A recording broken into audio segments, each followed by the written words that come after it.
I saw recently in a forum that this person, this so-called coach, was looking for a 1.5 million plus performer to be interviewed. And I sort of thought that, is that the definition of a successful real estate agent? It's like, unless you write $1 million, or now 1.5, and soon it'll be 2 million, and eventually 5 million, does that make anyone that writes less than that less than those persons that write $1 million or 1.5 or 2? And I'm here to tell you absolutely not. Because there's a lot of dumb people in real estate. On paper, I'm not smart, but I'm street smart. So, and I'm business smart, and I'm profitability smart, and I'm not scared to make decisions smart. You know, when the axe needs to be wielded for profitability, I'll wield that axe. So what I'm trying to say is, it really disheartens me with the industry that's moving so quickly, is that to write $1 million or 1.5 or $2 million is, it's almost like that should be the norm. I think it's garbage. I think in Geelong, in my demographic, and most demographics, if you can write 400 or 500 grand, you are a gun.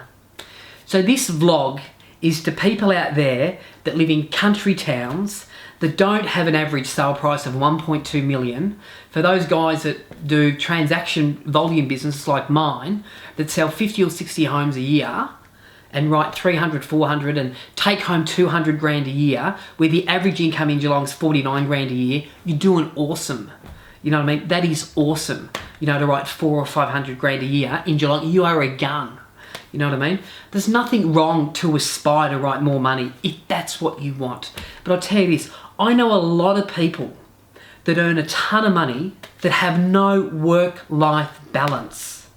You know, your kid doesn't give a shit about your glass trophy or the awards night that you've got to go to.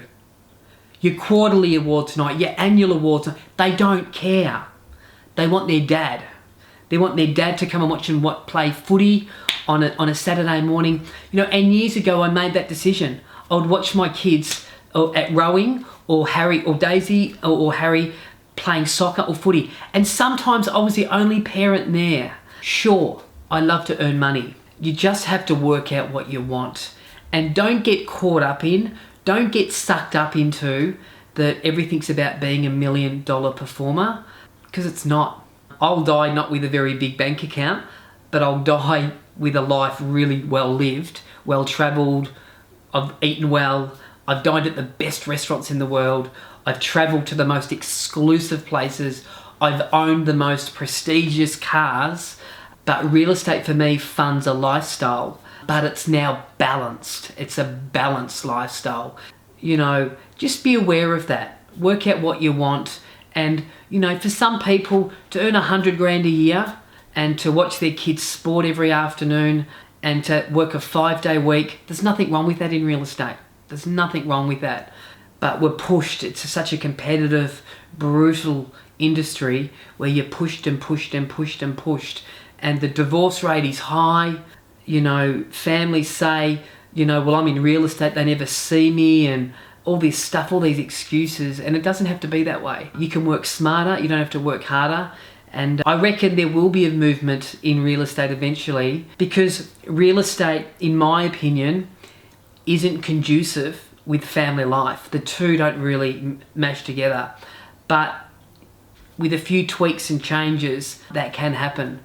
Real estate is like a drug. It gets in you. You know, from the moment I sold my first home, I knew that I'd found the career that I wanted to be in.